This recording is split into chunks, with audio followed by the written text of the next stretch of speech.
नमस्कार ओडिशा खबर को आउ थे स्वागत करुच्ची मु समर। आज आम आसी पहुँचलु खंडगिरी मेलार माघ मेला अच्छा जड़े साधु सन्त जदि आम सनातन पृष्ठा को ओलटाइबा ताले आम देखा जे हजार हजार संख्यार साधु सन्त मैंने वेद पुराण उपनिषद लिखिं जे आज आम जो आसी जगार पहुँचु चलते सीधा सड़क भाव में बाबा पाखर पचारि बुझा जे ये जगार महात्म्य खंडगिरी मेला केबे आरंभ होता जो श्रद्धा मैंने जगह को आसुँच बुलूँ कौ भाया गोटे समाज गोटे वार्ता प्रेरणा से पाई पार्टी सीधा सड़क भाव में आम पचारि बुझा। बाबा प्रथमतः प्रणाम ओडिशा खबर को मुझे स्वागत करुच्ची। आपड़ जो कथा कहते विगत सरकार आपड़ जमी देखुले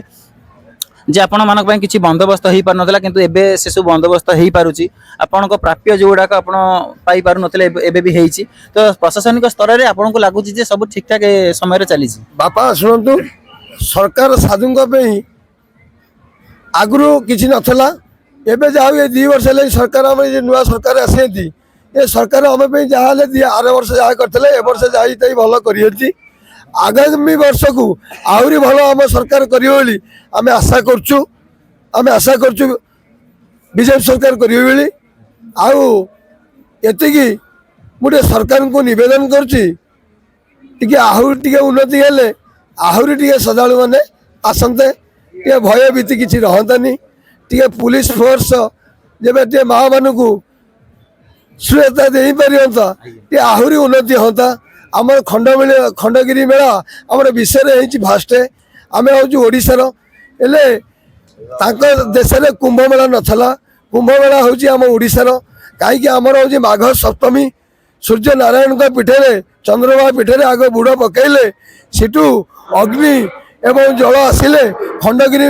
स्थान में कुंभ आयोजन हुए। सनातन धर्म को कौन ना कौन बाटरे ये खंडगिरी मेला गोटे माने कौन स्वतंत्र परिचय दौर सनातन धर्म को आगे जावाई कि बर्तमान सनातन धर्म किसी व्यक्ति मैंने अच्छा जो मैंने निज धर्म को परिवर्तन करूँ कौन कह आप शुणु आपण को गोटे कथा कहली नागा साधु कौटी अन्याय करना जे प्रकृत नागा धर्म नहीं थब आउ जब प्रकृत नंगुली मठ सत जब श्रीक्षेत्र सत सी मठर जी बाबाजी होतब सी के जीवन में कुकर्म करने को चेष्टा करनी आजिकल बाबा तू तो देखुचु मु कौन कहबी लोक कहले आम पाद उपर तुलसी चढ़ जब भगवान को तुलसी आम आम जेड़ साधु हुए जेड़ साधक हुए क्या बल से गुरु नारायण को दयारे तुलसी जब से आम पाद उपर चढ़ आम ये पाद कहीं कष्ट न हम कहीं गाड़ी न चढ़ ये जो साधु कहती तुलसी आसले आम पाद उपर चढ़ सेमती साधु को भगवान पाखे प्रार्थना कर दुनिया रे माने जनसाधारण मान पाखक दूरे रखु कहीं आपण नाम जमी कुकर्म विख्यात न हो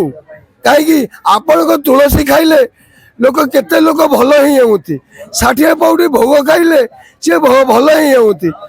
आज जब से जिनस खाइले लोक खराब ही होती मु भावी सी साधु नुहति सी भंड सी पैसा खायापी भेक पिंधिकी खाली पसंद करने आम पैसा रोजगार करूँ आपड़ कहतु नागा साधु कपड़ा कई थर आईरन होमें खंडे कौपुनी धरिक बहीचु यही आपणकर जो ओडिशा साधु पेंट सर्ट आईरन मरा हम पंजाबी आईरन मरा हम सेट मरा हम कहीं हूँ अरे जड़े साधु मोर कौन दरकार मोर कौपुनी खंडे दरकार मु पंजाबी आईरन मारी कौड़ी मो पारे पैसा कहीं आ गोटे कथा बापा शुणु मुझे साधु मोर बड़ मोबाइल गोटे कौन दरकार बड़ मोबाइल दिहरे कौन अच्छी आपने मीडिया भाई माने आउ मोर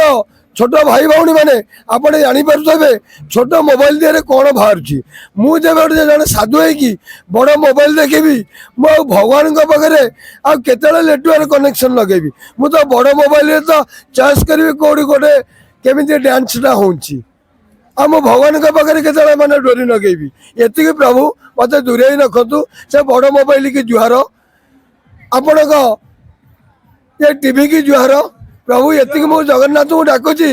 बापा माँ सेवा करूँ भक्त मैंने जब उन्नति पाइबे आजिका डेट्रे लोक 130 वर्ष बची आजिका डेट्रे लोक 40 वर्ष ना कहीं ना কর্ম অনুসারে ফল জগন্নাথ থরে দেলে অযোধ্যারে আমরি ভଳିয়া থরে মଣିষ যেতে দ্বারিকা ধরলে আমরি ভଳିয়া মଣିষ ধরলে যেতে ଶ୍ରୀକ୍ଷେତ୍ର ଧାମ ଧଇଲେ କାହିଁ ନିଜକୁ ଗଲେ ମୁଁ ଦାରୁ ହେଇଯିବି କହିଲେ ପ୍ରଭୁ ମୁଁ ନିଜକୁ ଦାରୁ ହେଇକି ଦେଖିବି ମୁଁ କାହାକୁ କଳି ଯୁଗରେ କିଛି କହିପାରିବିନି କାହିଁକି ପୁଅ ଯେବେ ଗଲେ ମଣିଷ ମର୍ଡର କରିବାକୁ ବାପ ଗଲେ ଧର୍ମ କାମ କରିବାକୁ ମା ଗଲେ ଚୋରି କରିବାକୁ ଜଗନ୍ନାଥ ତ ସମେତ ସନ୍ତାନ ଜଗନ୍ନାଥ କାହା ତଣ୍ଟି ଚିପିବେ ଜଗନ୍ନାଥ ଲାଷ୍ଟକୁ କହିଲେ ଗୀତାରେ ଲେଖିଦେଲେ କର୍ମ ଅନୁସାରେ ଫଳ ତୁ କ'ଣ ସୀମ ମଞ୍ଜି ପୋତିକି ବରୁଡ଼ି ତୋଳିବୁ ବରୁଡ଼ି ମଞ୍ଜି ପୋତିକି କ'ଣ ସୀମ ତୋଳିବୁ ଯାହାଟା ପୋତି ଦେବୁ ତାହାଟା ପାଇବୁ ପ୍ରଭୁ ମୁଁ ଏତିକି ଜଗନ୍ନାଥଙ୍କ ପାଖରେ ମିନତି କରୁଛି ଆଉ ମୋ ଜଗତ ପିତା ଜଗତ ମାତାଙ୍କ ପାଖରେ ମିନତି କରୁଛି ମୋତେ ସେମିତିଆ ସାଧୁ ନ କରନ୍ତୁ ମୁଁ ଜଣେ ନାଗା ସାଧୁ ମୁଁ ନାଗାର ଧର୍ମ ନେଇଛି ମୁଁ ବ୍ରହ୍ମପୁରୀ ବାନା ବାବା ନୟାଗଡ଼ କାକଟପୁର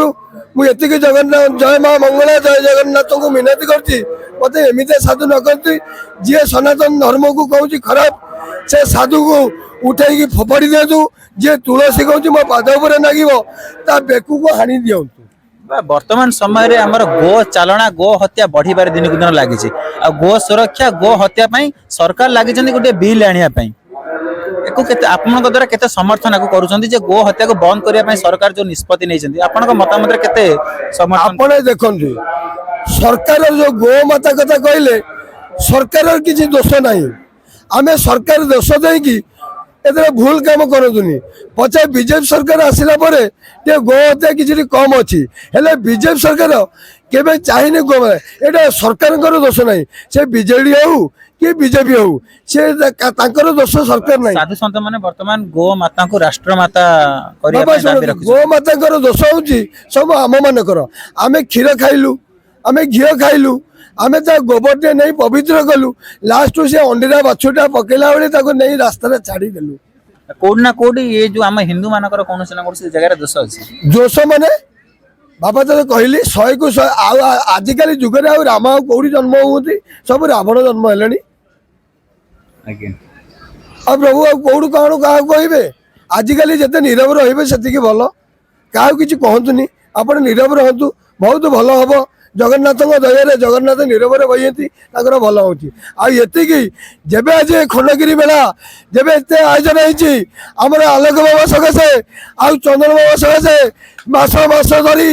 ସିଏ ଆଜି ତାଙ୍କ ଗୋଡ଼ ହାତ ଫୁଲିଛି ତାଙ୍କ ମୁହଁ ଫୁଲିଛି ତାଙ୍କ ପକେଟରୁ ପଇସା କାଢ଼ି ସାଧୁମାନଙ୍କୁ ପେମେଣ୍ଟ କରି ସାଧୁମାନଙ୍କୁ ବିଦା କରିଛନ୍ତି ଏତିକି ଜଗନ୍ନାଥ ପ୍ରାର୍ଥନା କରୁଛି ତାଙ୍କ ଦେହ ମୁଣ୍ଡ ଭଲରେ ଥାଉ ସେ ଏହିପରି ଏମିତି ଚାଲିଥାଉ ତାଙ୍କ ଏମିତି ଖଣ୍ଡଗିରି ମେଳା ଚାଲିଥାଉ ଜୟ ଜଗନ୍ନାଥ ଜୟ ଜଗନ୍ନାଥ ଆପଣ ଦେଖୁଥିଲେ ଯେ ଗତ ସରକାର ଠାରୁ ଏ ସରକାରରେ ନିହାତି ଭାବରେ ଖଣ୍ଡଗିରିର ମେଳା ଉନ୍ନତଧର ଏବଂ ଆଗାମୀ ଦିନରେ ଆହୁରି ଉନ୍ନତଧର ହେବ ବୋଲି ଆମେ ପ୍ରଶାସନ ନିକଟରେ ଅନୁରୋଧ କରୁଛୁ ଭୁବନେଶ୍ୱରରୁ କ୍ୟାମେରା ପର୍ସନ ଅବିଦଙ୍କ ସହିତ ମୁଁ ସମର କୁମାର ବେଉରା ଓଡ଼ିଶା ଖବର।